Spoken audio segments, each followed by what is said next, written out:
Oi, pessoal! Hoje a gente vai falar sobre uma relação que, nossa, mexe com a vida de muita gente. A conexão entre sono e depressão.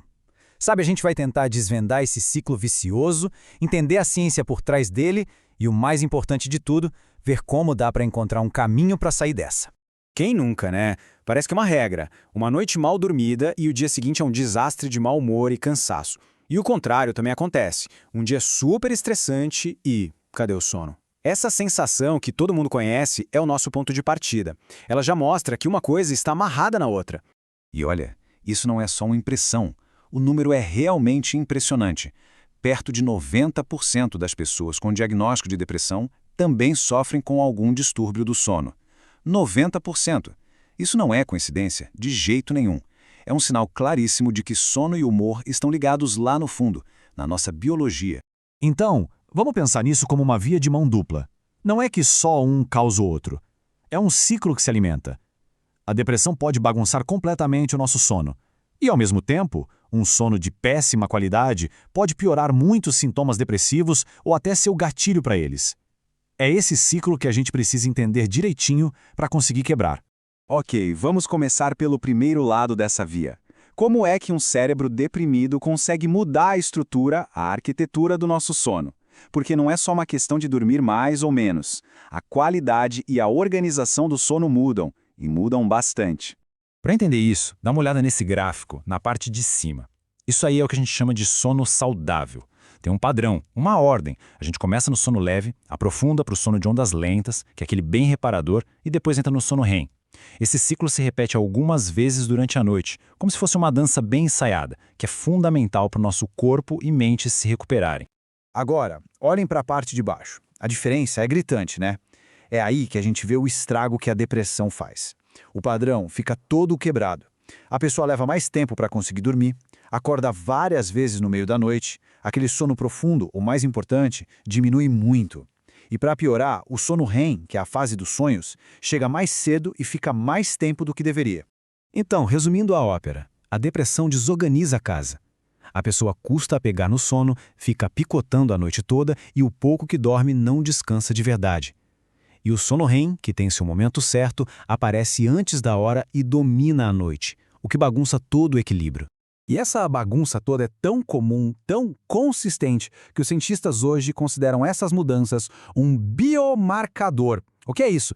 Pensa que é como se fosse um sinal de alerta biológico, algo que a gente consegue medir e que indica um risco maior de depressão. Não é só um sentimento, é uma alteração física visível no cérebro.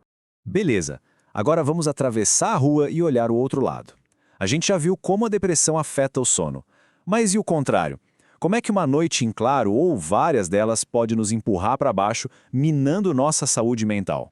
Pensa no sono como um momento em que a gente recarrega a bateria da nossa paciência e da nossa capacidade de lidar com problemas. É o sono que nos ajuda a aguentar o tranco do dia a dia. Quando essa recarga falha, nossa resiliência ao estresse vai lá para baixo. A gente fica com o pavio curto. E o corpo sente. Uma noite ruim faz disparar o cortisol, o famoso hormônio do estresse. Fica muito mais difícil controlar as emoções, por isso a irritação. E tem mais, é durante o sono que o cérebro faz uma verdadeira faxina, limpando toxinas que se acumulam durante o dia.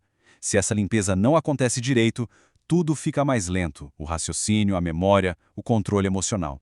E é aqui que o assunto fica bem sério.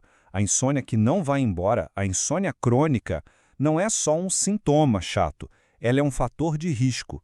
Isso significa que ter dificuldade para dormir de forma persistente aumenta, e muito, a chance de uma pessoa desenvolver depressão ou de ter uma recaída. Tá, mas por que essa conexão é tão forte assim? O segredo está na química do nosso cérebro. Vamos falar rapidinho sobre os neurotransmissores. Pensa neles como os mensageiros que controlam tanto o nosso humor quanto o nosso sono. Imagina que os neurotransmissores são como os carteiros ou os mensageiros de WhatsApp do cérebro. Eles levam os recados de um neurônio para o outro, dizendo se é hora de sentir alegria, de ficar alerta ou de relaxar para dormir. São eles que fazem a ponte entre o que a gente sente e como a gente dorme. E essa tabela aqui deixa tudo muito claro. Olha só como os mesmos mensageiros químicos trabalham nas duas áreas.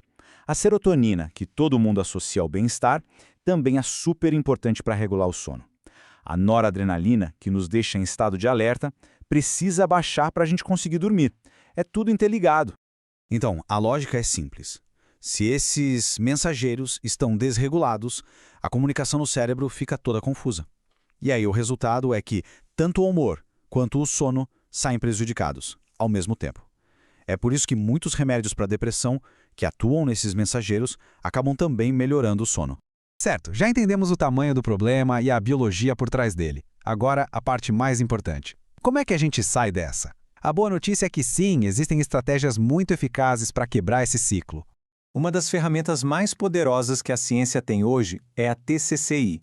É uma sigla para Terapia Cognitivo-Comportamental focada na insônia. Basicamente, ela nos ajuda a mudar os hábitos e os pensamentos que atrapalham o nosso sono. E o mais legal é que os estudos mostram que, quando a gente trata a insônia com a TCCI, os sintomas de depressão também melhoram junto. É um tratamento 2 em 1.